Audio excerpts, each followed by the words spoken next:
Warren Buffett को व्यापार और निवेश का शौक बचपन से ही था।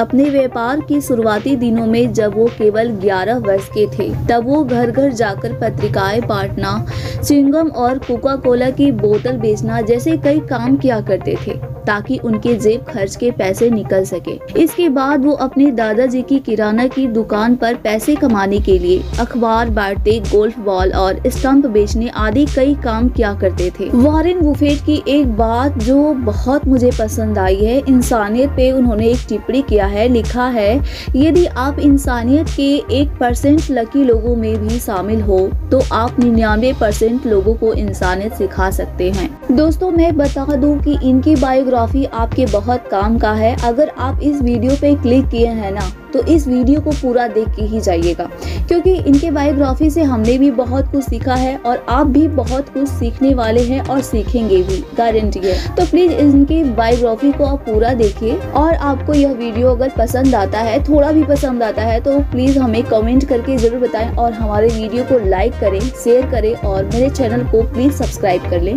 धन्यवाद। वॉरेन बुफेट का जन्म 30 अगस्त 1930 को अमेरिका के ओमाहा शहर के नेब्रास्का जगह पर हुआ था। वॉरेन बुफेट के पिता का नाम होवार्ड बुफेट था, जो शेयर बाजार में कारोबारी थे, और मां का नाम लीला था। वो अपने माता पिता के 3 संतानों में दूसरे स्थान पर थे और इकलौते पुत्र थे। वॉरेन ने रोज हिल एलिमेंट्री स्कूल से अपनी प्रारंभिक शिक्षा की शुरुआत की थी। 1942 में उनके पिता को यूनाइटेड स्टेट कांग्रेस के लिए चुना गया था, जिसके बाद उनका परिवार वाशिंगटन चला गया था। वॉरेन इसके बाद एडिसडेल जूनियर हाई स्कूल में पढ़े और 1947 में वुडरो विल्सन हाई स्कूल से स्नातक की डिग्री प्राप्त की। वॉरेन बुफेट को व्यापार और निवेश का शौक बचपन से ही था। अपने व्यापार की शुरुआती दिनों में जब वो केवल 11 वर्ष के थे, तब वो घर घर जाकर पत्रिकाएं बांटना, च्युइंगम और कोका कोला की बोतल बेचना जैसे कई काम किया करते थे ताकि उनके जेब खर्च के पैसे निकल सके। के बाद वो अपने दादाजी की किराने की दुकान पर पैसे कमाने के लिए अखबार बांटते, गोल्फ बॉल और स्टंप बेचने आदि कई काम किया करते थे। वो हाई स्कूल में पढ़ा करते थे। केवल 13 वर्ष की उम्र में उन्होंने अपना पहला आयकर रिटर्न भरा था। इसके कारण उन्होंने अपनी साइकिल के उपयोग और घड़ी पर $35 की कमी कर दी थी। उन्हें हमेशा इस बात का अफसोस रहा कि उन्होंने पैसा कमाने की शुरुआत बहुत देर से की। वॉरेन बुफेट का मानना है कि वो आज जो भी है, उसका पूरा क्रेडिट बेंजामिन ग्राहम को जाता है। दोस्तों, बेंजामिन ग्राहम के बारे में बस 2 लाइन में जरूर बताना चाहूंगी। दोस्तों, बेंजामिन ग्राहम भी शेयर बाजार के बहुत बड़े खिलाड़ी थे और वॉरेन बुफेट उन्हीं के यहाँ $1200 प्रति माह के सैलरी पर काम किया था और उन्हीं से वॉरेन बुफेट ने निवेश के गुण भी सीखे थे। जब वॉरेन ने कंपनी से ज्वाइन किया था, उसके 2 साल बाद बेंजामिन ग्राहम रिटायर हो गए और तभी वॉरेन ने भी वहां से नौकरी छोड़ दी और अपना खुद का काम शुरू किया। आज के कुछ सालों में देखते ही देखते कई उतार चढ़ाव के बाद वॉरेन बुफेट अरबपति के गिनतियों में शामिल हो गए और आज दुनिया के तीसरे और अमेरिका के सबसे धनी व्यक्ति बन गए। वॉरेन बुफेट 35 वर्ष के आयु में भी सफल इन्वेस्टर और एंटरप्रेन्योर होने के साथ ही साथ एक मोटिवेशनल स्पीकर भी हैं और वो 21वीं सदी के सबसे दानवीर माने गए हैं। सबसे बड़ी बात ये है कि वॉरेन बुफेट ने अपनी कुल संपत्ति का लगभग 85% हिस्सा बिल गेट्स की bill and Melinda Gates foundation को दान में देकर इतिहास रच दिया और दुनिया का सबसे बड़े दानशूर बन गए।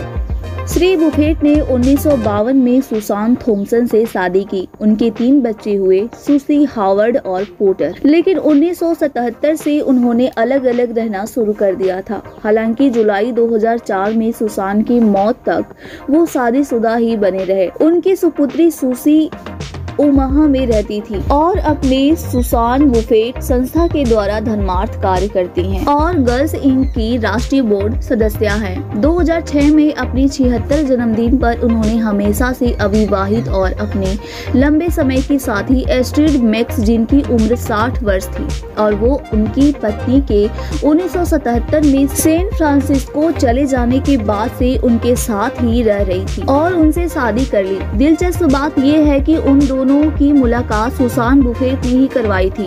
ओमाहा में संगीत में अपना भविष्य बनाने के लिए जाने से पहले वो तीनों काफी करीब थे और दोस्तों को छुट्टी के लिए भेजे गए निमंत्रण पर लिखा होता था वारेन, सूसी और एस्ट्रिड। रोजर लोवेंस्टीन की किताब Buffett the making of an American capitalist के अनुसार सुसान बुफेट ने अपनी मौत से पहले संक्षेप में इस रिश्ते के बारे में चार्ली रोज शो के एक साक्षात्कार में की थी। ये बुफेट की निजी जिंदगी की एक दुर्लभ झलक थी। वो ब्रिज ताश का एक खेल के एक काफी उत्सुक खिलाड़ी हैं और उनका कहना है कि हफ्ते में 12 घंटे इस खेल को खेलते हुए बिताते हैं।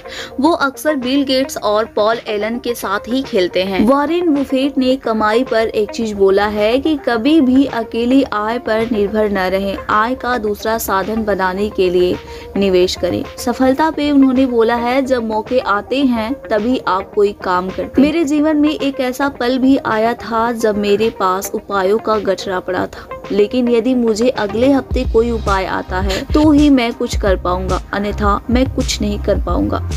उन्होंने खर्च पे बोला है, यदि आपको जिसकी जरूरत नहीं है वो चीजें आप खरीद रहे हो तो एक दिन आपको जिन चीजों की जरूरत है उन चीजों को बेचना पड़ेगा। उन्होंने सेविंग पे भी बोला है कि खर्च करने के बाद जो बचे उसे सेव न करें, लेकिन सेव करने के बाद जो बचा उसे खर्च जरूर करें। उन्होंने जोखिम पे कहा है कि कभी भी नदी की गहराई को 2 पैरों से नहीं नापना चाहिए। निवेश कभी भी अपने सारे अंडों को एक ही बास्केट में न रखें। उम्मीद, ईमानदारी सबसे महंगा तोहफा है, छोटे लोगों से इसकी उम्मीद ना करें।